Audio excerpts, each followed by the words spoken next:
Have you ever wondered why some of your Instagram posts get tons of likes or even go viral, while others get hardly any attention? What if I told you that the key to creating better content might be hiding in your Instagram analytics? Now, Instagram Insights can give you loads of valuable data, both about your content and your followers, but they can seem confusing or overwhelming if you don't know how to read them. But whether you are an interior designer or a home stager, learning how to use analytics is key to building a successful Instagram strategy. That's why in this video, we're going to break down how to use Instagram Analytics so that you can not only understand what's working, but also boost your engagement and create better content that attracts potential clients. From understanding the numbers to turning them into actionable tips for making your content more engaging and attractive to potential clients, I really believe that this video will be a game changer for your business, even if the topic doesn't sound super exciting at first.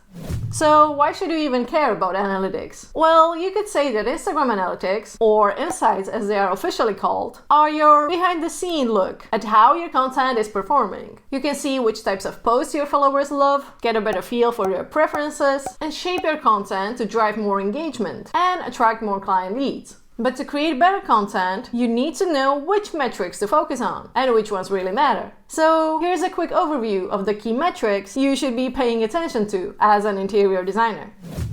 This might surprise you, but the number of followers isn't the most important metric to focus on. What matters more is your engagement rate. That is, how actively are your followers interacting with your content. It shows whether people actually want to connect with your brand. Engaged followers are more likely to pay attention to your posts, stick with you long term, and ultimately convert into paying clients. That's why it is so important to keep your engagement rate as high as possible. But when it comes to engagement, you also want to pay attention to the type of interactions that your content gets. This is things like people tapping on the website link, using the contact buttons, or just visiting your profile. These kinds of interactions are especially important for generating client leads, which is likely the main reason why you have an Instagram profile for your business in the first place. When planning your conversion strategy, that is, how to turn followers into paying clients, pay attention to whether people are using your contact buttons or visiting your website from specific posts, and how you encourage these actions. There's a lot more that you can do to improve engagement, and I cover various strategies in this video. But to start, keep a consistent posting schedule and focus on sharing content that is both engaging and relevant to your audience. Next up are reach and impressions, which tell you how many people have actually seen your content. If not many people are seeing your posts, your chances of attracting new clients on Instagram will be pretty slim. The difference between reach and impressions is that reach measures the total number of unique profiles that have seen your post, while impressions count the total number of times your post has been viewed, including multiple views by the same person. Reach helps you see how far your content is spreading beyond your current followers. If your posts are reaching more people, it means that your content is being shared and discovered by new audiences, which is great for growing your following. Impressions, on the other hand, show how often people come back to view your content. If your impressions are high, but the engagement is low, it's a sign that your content might not be resonating with your followers, and you should make it more relevant for them. As your profile grows and your follower count increases, both reach and your engagement rate might go down. This doesn't necessarily mean that you're doing something wrong. It's just how the algorithm works. However, if you see a steady decline in your reach, it can be a signal that something in your strategy might need to change, because what you're doing now is just not working. Also, if you see spikes in reach, try to understand what caused them. Did someone mention you in their stories? Did you post at a different time? Or maybe you tried a new format, like Reels, which often have a higher reach. Understanding what drives these spikes can help you recreate them and improve your overall strategy. And one last thing about reach. If you are using Instagram ads, the reach metric is really handy. It's usually more effective and cheaper to boost posts that are already popular, rather than trying to promote posts that haven't gained much traction.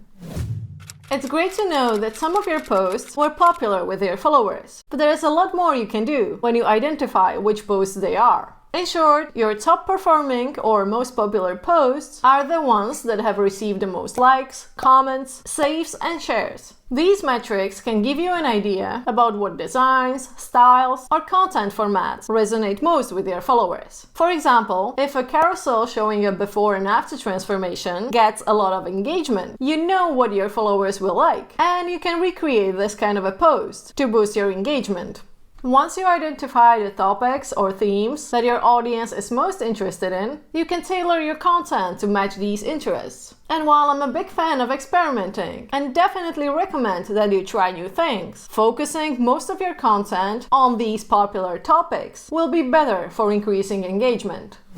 Now, whatever insights you get from your analytics, make sure to check them regularly, as things may change over time. Also, don't feel like you have to redo everything just because of the data. Testing one element at a time makes it easier to see what really works. For example, if you notice that you have a good reach but low interactions with your content, try changing your call to action before switching to another content format. Making gradual changes and refining your content element by element is more manageable than trying to fix everything at once. Plus, even if you do achieve your goal after making several changes, you might not know what exactly caused the success, so you won't know how to replicate it in the future.